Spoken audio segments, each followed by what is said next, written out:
മുക്കത്ത് ഹോട്ടൽ ജീവനക്കാരി കെട്ടിടത്തിൽ നിന്നും ചാടി പരിക്കേറ്റ സംഭവത്തിൽ മുഖ്യപ്രതിയും ഹോട്ടൽ ഉടമയുമായ ദേവദാസിനെ പോലീസ് പിടികൂടിയത് തന്ത്രപരമായി. എറണാകുളത്തേക്കുള്ള ബസ്സിൽ നിന്നാണ് ഇയാളെ പിടികൂടിയത്. ബസ് തൃശൂരിലെ കുന്നംകുളത്തെത്തിയപ്പോൾ മുക്കം പോലീസ് ദേവദാസിനെ കസ്റ്റഡിയിൽ എടുക്കുകയായിരുന്നു. കണ്ടക്ടറെ വിളിച്ച് ദേവദാസ് ബസ്സിൽ ഉണ്ടെന്ന് ഉറപ്പുവരുത്തിയിരുന്നു. പോലീസിനെ കബളിപ്പിക്കാൻ ദേവദാസ് കാർ റെയിൽവേ സ്റ്റേഷനിൽ ഉപേക്ഷിച്ചിരുന്നു. പോലീസ് അന്വേഷണത്തിൽ കാലതാമസം ഉണ്ടായിട്ടില്ലെന്നും ഡിവൈഎസ്പി വ്യക്തമാക്കി. അന്വേഷണത്തിൽ പാളിച്ച സംഭവിച്ചിട്ടില്ല. ഇരയുടെ മൊഴിയുടെ അടിസ്ഥാനത്തിലാണ് എഫ്ഐആർ രജിസ്റ്റർ ചെയ്തതെന്നും അദ്ദേഹം പറഞ്ഞു. ഈ സ്ത്രീയുടെ മൊഴി അനുസരിച്ചാണ് നമ്മൾ കേസെടുത്തത്. അപ്പോൾ ആ സമയം കേസ് രജിസ്റ്റർ ചെയ്യുന്ന സമയം ഈ സ്ത്രീയുടെ തൊഴിൽ ചെയ്യുന്ന സ്ഥലത്തിൻ്റെ ഉടമ തന്നെക്കെതിരെയാണ് ഈ പരാതി വന്നത്.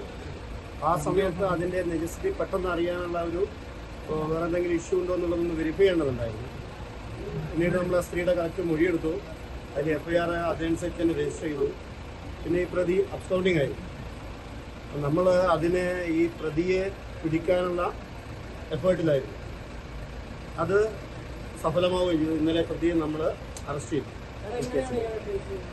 ഇയാളെ എങ്ങനെയാണെന്നുള്ളത് അതങ്ങനെ നമുക്ക് റിവീൽ ചെയ്യാൻ പറ്റില്ല. പക്ഷേ നമ്മൾ എഫേർട്ട് എടുത്തിട്ട് എല്ലാ സോഴ്സിൽ കൂടിയും ഇയാളെ കാറ് റെയിൽവേ സ്റ്റേഷനിൽ വെച്ചിട്ടാണ് പോയത്. അപ്പം നമ്മളത് ട്രെയിനിൽ പോയി എന്നുള്ളത് തെറ്റിദ്ധരിപ്പിക്കാൻ വേണ്ടിയാകാം. ബസ്സിനകത്ത് പിന്നെ ബസ്സിൽ പോയി എന്നുള്ള ഇൻഫർമേഷൻ ഞങ്ങൾക്ക് കിട്ടി. അങ്ങനെ നമ്മൾ ബസ്സിലെ ടിക്കറ്റും മറ്റു കാര്യങ്ങളും വെരിഫൈ ചെയ്തു. ഇയാളെ പോയ ബസ് ഞങ്ങൾ കണ്ടുപിടിച്ചു. അങ്ങനെ ഓൺ ദ വേയിൽ ഞങ്ങൾ ആ സ്ഥല കണ്ടക്ടറെ കൊണ്ട് ഐഡന്റിഫൈ ചെയ്യിപ്പിച്ചിട്ട് ഇയാളെ അറസ്റ്റ് ചെയ്തു. ഇയാൾ എറണാകുളത്തേക്ക് പോകുമായിരുന്നു. എറണാകുളത്തേക്കുള്ള ബസ്സാണ്. ഇതിന്റെ ഭാഗമാണെന്നുള്ളത് നമുക്ക് കാര്യങ്ങൾ ചോദിച്ച് മനസ്സിലാക്കാം. ഒളിവിലായി ഇല്ല, ഞാൻ ഈ സ്ത്രീയുടെ ബന്ധുവായിട്ടൊക്കെ സംസാരിച്ചു. ആ കാര്യങ്ങളൊക്കെ ഞാൻ കറക്റ്റായിട്ട് അദ്ദേഹം ഇല്ല, അങ്ങനെയില്ല.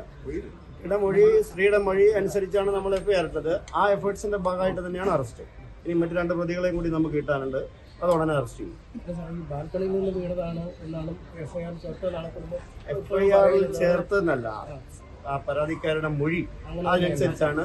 ബാൽക്കണിയിൽ നിന്ന് വീണെന്നല്ല, ചാടിയതാണ്.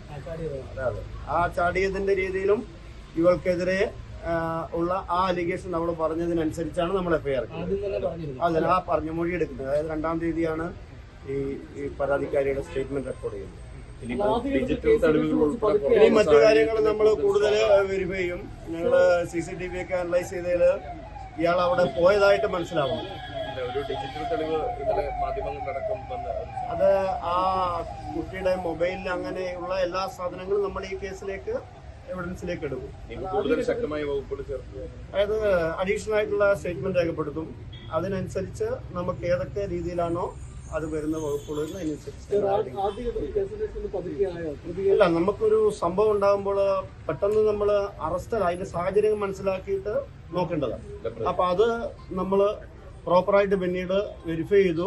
അതിനുള്ള എഫേർട്ട് നല്ല രീതിയിൽ പോലീസ് ഈ അറസ്റ്റ് ചെയ്യാനുള്ള എഫേർട്ടുകൾ എടുത്തിട്ടുണ്ട്. പക്ഷെ പ്രതിയെ രക്ഷിക്കാൻ പോലീസിൽ നിന്ന് അങ്ങനെ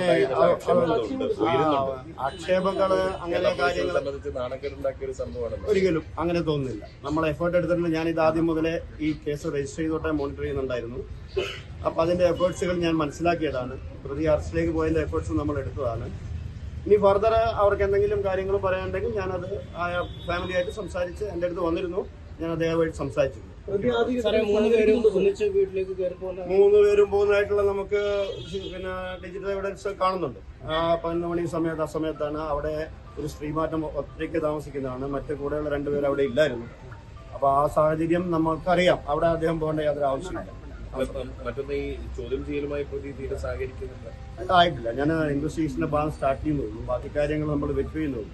അപ്പൊ ആ കാര്യങ്ങൾ വെരിഫൈ ചെയ്ത് ബാക്കി കാര്യങ്ങൾ നമ്മൾ അതിന്റെ കൃത്യമായി നടപടിയെടുക്കും. ദേവദാസും കൂട്ടപ്രതികളായ റിയാസും സുരേഷും ശനിയാഴ്ച രാത്രി ഇരയുടെ താമസ സ്ഥലത്ത് പോയതിന് ഡിജിറ്റൽ തെളിവുകളുണ്ട്. കൂട്ടപ്രതികളെ ഉടൻ അറസ്റ്റ് ചെയ്യുമെന്നും കൂടുതൽ വകുപ്പുകൾ ചുമത്തുമെന്നും ഡിവൈഎസ്പി പറഞ്ഞു. പ്രതിയെ സംഭവ സ്ഥലത്ത് എത്തിച്ച് പോലീസ് തെളിവെടുപ്പ് നടത്തി. ഹോട്ടലുടമയായ ദേവദാസും ഹോട്ടൽ ജീവനക്കാരായ റിയാസും സുരേഷുമാണ് കണ്ണൂർ സ്വദേശിയായ ഹോട്ടൽ ജീവനക്കാരിയെ പീഡിപ്പിക്കാൻ ശ്രമിച്ചത്. ശനിയാഴ്ച രാത്രി 11 മണിയോടെ ഹോട്ടലിനടുത്ത് യുവതി താമസിക്കുന്ന വീട്ടിലേക്ക് 3 പേരും അതിക്രമിച്ചെത്തുകയായിരുന്നു. പീഡന ശ്രമം ചെറുക്കുന്നതിനിടെ വീടിന്റെ 1-ാം നിലയിൽ നിന്നും യുവതി താഴേക്ക് ചാടി. ഇടുപ്പിലിന് പരിക്കേറ്റ യുവതി നിലവിൽ കോഴിക്കോട് മെഡിക്കൽ കോളേജ് ആശുപത്രിയിൽ ചികിത്സയിലാണ്. കഴിഞ്ഞ ദിവസം യുവതിയുടെ ബന്ധുക്കൾ ഡിജിറ്റൽ തെളിവ് പുറത്തുവിട്ടിരുന്നു. യുവതി കെട്ടിടത്തിൽ നിന്നും ചാടുന്നതിന് തൊട്ടു മുമ്പ് ഹോട്ടൽ ഉടമയും ജീവനക്കാരും ഉപദ്രവിക്കുന്ന വീഡിയോയാണ് കുടുംബം പുറത്തുവിട്ടത്.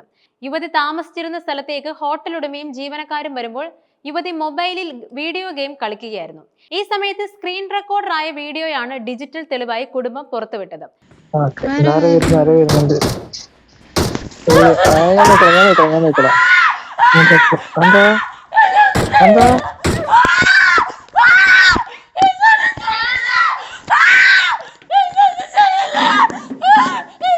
ഞാൻ അങ്കിളാണ്, പേടിക്കണ്ട.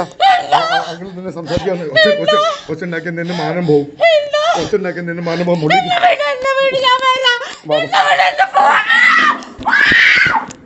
ബഹളം കേട്ട് ഓടിയെത്തിയ അയൽവാസികളാണ് യുവതിയെ ആശുപത്രിയിൽ എത്തിച്ചത്. അതിക്രമിച്ച് കടക്കൽ, സ്ത്രീകളെ ഉപദ്രവിക്കൽ എന്നീ വകുപ്പുകൾ പ്രകാരമാണ് ദേവദാസ്, റിയാസ്, സുരേഷ് എന്നിവർക്കെതിരെ കേസെടുത്തിട്ടുള്ളത്.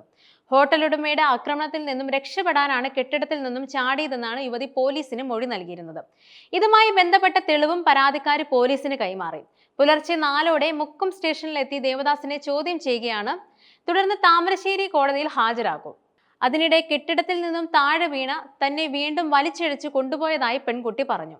എഴുന്നേൽക്കാൻ പോലും പറ്റാത്ത വിധത്തിലുള്ളപ്പോൾ പ്രതികൾ വീടിനകത്തേക്ക് വലിച്ചിഴച്ചു കൊണ്ടുപോയി. എന്നാൽ ഉച്ചത്തിൽ നിലവിളിച്ചുകൊണ്ട് മാത്രമാണ് രക്ഷപ്പെടാൻ സാധിച്ചത്. മുകളിൽ ഫോൺ ചെയ്തുകൊണ്ടിരുന്ന പെൺകുട്ടി കാൽ വഴുതി താഴെ വീഴുകയായിരുന്നുവെന്ന് പ്രതികൾ അയൽവാസികളോട് പറയുകയായിരുന്നു. പക്ഷേ അലറിക്കരഞ്ഞ യുവതി അയൽവാസികളെ എല്ലാം അറിയിച്ചു. ദേവദാസിനെ വിശദമായി ചോദ്യം ചെയ്യും.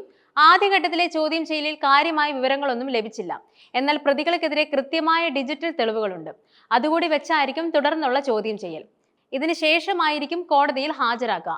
മറ്റ് പ്രതികൾക്കായി ഫോൺ ലൊക്കേഷൻ കേന്ദ്രീകരിച്ച് അന്വേഷണം നടത്തും. ഇത് അന്തിമഘട്ടത്തിലാണ്. പ്രതികൾ എവിടെയാണ് എന്നത് സംബന്ധിച്ചുള്ള വിവരങ്ങൾ പോലീസിന് ലഭിച്ചിട്ടുണ്ട്. ഉടൻ തന്നെ പിടികൂടുമെന്ന് പോലീസ് പറഞ്ഞു.